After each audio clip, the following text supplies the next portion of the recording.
You claim Wisconsin as your home state, but not a Packer fan. So, you are a Cowboys fan. We've all heard that. Hard. Tell me the lengths you've gone through to be sure people know you're a Cowboys fan and not a Packer fan. I mean, basically since the Cowboys-Packers Des Catch game, I've been to all but 2. The catch game. The catch? The catch. The catch? I mean, did he catch it? no matter what side you're on, doesn't matter, but that's what it's known as, right? We all call it the Des Catch game. So since that game, that was my first live Cowboys game with my mother. I've been to just about every Packer Cowboy game since then. Ken, we've had the conversation about this, right? Mm-hmm. Because I was in the locker room after that game. Great story. And it was surreal. Because Des was the last one by far out of the shower. And there were only like 3 media people left in there after Des got out of the shower. Which is amazing to me. You would think everybody would stay for that. I think he may have spoken like on the way in. Okay. And people got what they needed. I didn't see that, evidently. And neither did a couple other national guys. So we were at his locker when he came out of the shower. And he just looked at us. And Des and I don't think Des would really know me at all right now. But in the locker room, he and I had a pretty good locker room relationship. I thought he was the most charming guy. He was like a little kid. He would play the game for free. In that locker room, he cared and he was passionate, in a good way. And he came out and was just like shrugging his shoulders, asking us, hey, what happened? What were they saying? Why? How was that not a catch? Yeah. Yeah. And yeah. I felt really bad for the dude. Yeah. Because he really took it very hard. And I made the comment to him, which was probably not a good comment at the time, but it was true. I said, Des, even if you'd caught it and they said it was a catch, y'all still would have lost the game. Because no one was stopping Aaron Rodgers. I'm a realistic Cowboys fan for the record, and absolutely, way too much time to stop him. And But that was one of the most surreal outcome. moments in the locker room that I'd ever had, is Des just being confused still. Why they call it not a catch? Yeah. But anyways, I'm waiting for the heckling story yet. I love nothing more than being as close to the field of play that I can be with my loud, boisterous voice. To be able to be heard by the athletes. I love it. Michelle doesn't like the ticket prices, but I don't. Anytime I can do it, I will do it. Do you get embarrassed at all? I'm also not a heckler. I'm not. I'm more like what can I say? I'm like I don't know. I don't know. What can I say? Maybe this is super cheesy, but as a fan, as an athlete, I'm just like, you can do it. I'm the consummate cheerleader. I'm not going to cheer for the other team that way, but I am not a heckler because, again, this is going to sound super cheesy, but I'm into the people and I'm like, that's a real person there. So Zack knows I am not a heckler. I'm terrible at it. I'm like, no, stop. That's a real person down there. So. Okay, so you try and pull him back a little bit? I do not. Not. He's gonna go ahead and he's gonna do him. But if I look over and give me what is the I also have never heckle? been kicked out of a game. We were talking about this with Friedel. Like I'm not that far off, but I love being loud and for them to hear me. Absolutely, home field advantage. He's being coy. Even just random stuff. Bucks games, JJ Redick. Every time he got the ball, I would just yell, JJ. And what's funny, we were talking about how does an athlete, take that in? Are they, amused by it? Are they mad about it? JJ scored like 25 points that game. Every time he got the ball, he made a three-pointer. So it's funny to me how it can be motivating for some athletes, or maybe they cry in the shower. No, Milwaukee Bucks. Not. Should we talk? Probably not. Should we talk about the Giannis? Great athlete. He's so humble. Heckling, and free throws is what you're saying. Okay.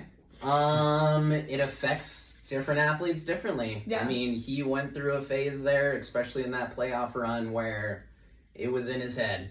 Yeah. Absolutely. Yeah. Well, he changed everything that he did. His performance indicated it. Like, it affected him. Absolutely. Okay, so like if I combine okay, so day job and this passion of mine, people in sports, but then day job, sports psychology.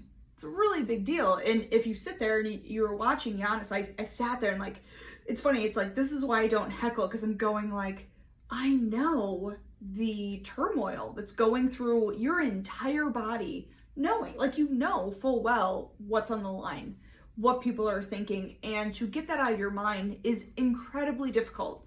And so I just think at that platform, I just think to myself, I'm sitting there going, you got it, Giannis, you got it, block it out, you know, and everybody's like, or the opposing team is doing the opposite, like, no, you're gonna, you know, they counted, like, how mean. I am not a heckler, but people would go 1, 2, 3, and you could see the look on his face. That home field advantage is amazing to me. Look at even the Bulls game. Did you hear about the story about DeMar DeRozan's daughter? She would scream in between the free throws, and they got like 50%. I mean, it's a big deal. Like it is an impact in the game that you can have as a fan. These are people. Cool. These are people. These are not robots. You know, that stuff really matters. In doing, you know, sports psychology, I'm thinking of that is like, there are techniques to like work that out. Like, you really can get yourself into a mode where you are able to block that out. If you think about a balance beam, okay, for people who don't know, balance beam is 4 inches. Let's see if I can, 4 inches. My foot, my giant foot is bigger than 4 inches. My 1 foot. So you have 2 feet and you're flipping on this balance beam.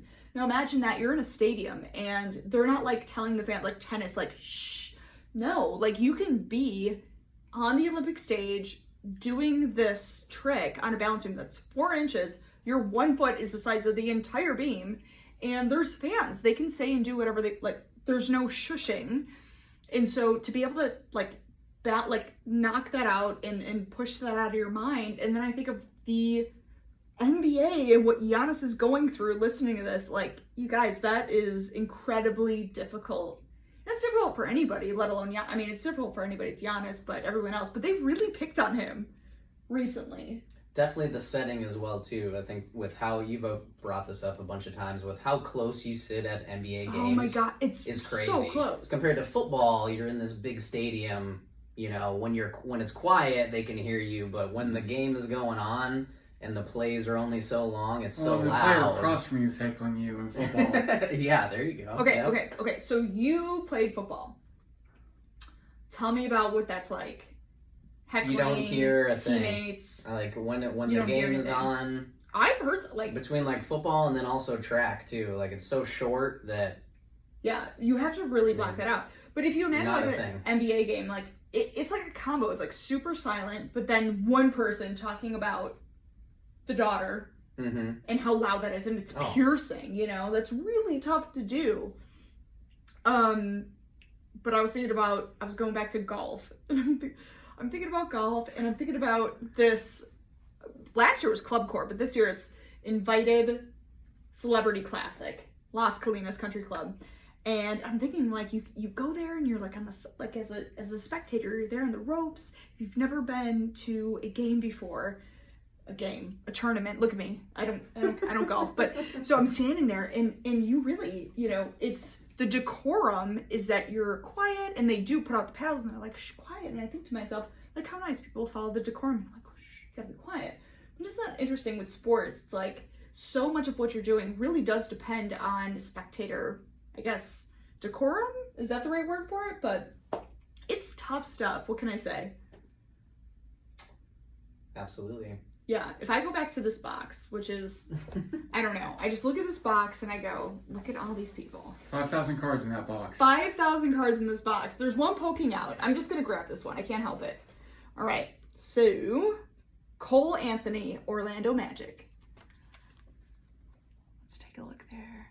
It is amazing. What I wouldn't give to have a sports card. The thing is awesome. Look at that. Cole Anthony, Orlando Magic. Junior. He's a junior. Yeah. Cole Anthony, his dad played in the league for a really long time and was awesome. Absolutely. This guy. Back at the card. Anthony can erase a strong defensive set with just a few dribbles. The Bulls found that out firsthand on April 14th, 2021. Oh my goodness. Sorry, it's like Doc. Exactly 2 years ago. That's amazing. After they pinned him near half court with just 9 ticks on the shot clock, the guard scooted past 2 opponents with a pair of filthy crossovers, got to the rim and scored with a circus shot. Who writes these? Chat GPT. I mean, that is what Now, a description. Yeah, for sure. I love That's that. a description of one play with 9 seconds left on the shot clock. That's like amazing. And when it comes to cards, nobody reads that. I read that. I read You that. do, absolutely. That's All right, you pick. You and pick. that's what makes it cool. Pick Because something. you care from me. about it. Pick one out and then heckle that person. Pick one out and heckle the person. Okay, that's gonna be fun. Pew, pew, pew, pew. Miles Turner. Oh. He's a local guy. Yes. I don't think that I can heckle him. I mean, he's a DFW guy. Miles Turner. Miles Turner. I hope I'll tell you what. eventually gets out of Indiana and goes somewhere where they appreciate him. He's Oh! been trying to get traded for seasons now. I think you need to heckle him. No, he's doing great. He needs to go to the Mavs. Would be a perfect fit for them. A big guy that He's from DFW. Don't want to play at home though. Gotta get away from that family. Right. That's funny. Create some distance. Why would he be great for the Mavs? Because the Mavs need some good role players. Luka is the most amazing talent ever. They need some guys to build a championship run like the Bucks. Why is he a good role player? Because he's not selfish. You need a good big man for rebounds and stuff like that. Yeah. Okay. Love it. Love it. Keep going. He's, See, this he's is more great. than a role player, but you know what I mean. A guy that's doesn't want to lead the team. That's why I think Porzingis didn't work out for the Mavs. Him and Luka both wanted to be number 1. Where did Porzingis end up? Washington Wizards. Yeah. You want to know, back to Heckling real quick? Mm-hmm. One of the biggest changes that I've seen since I was growing up a sports fan and now, as far as heckling goes, is fantasy sports. For sure. People are losing money on performance. Yes, So people much losing money. and they're taking it personally. Yes. And there was a Ranger game I went to. Somehow, someway, this is a very odd. Did you ever watch Sesame Street? What's wrong? I mean, what doesn't match? Mm-hmm. Yeah. One of these things isn't like the other. Yes. And I ended up going,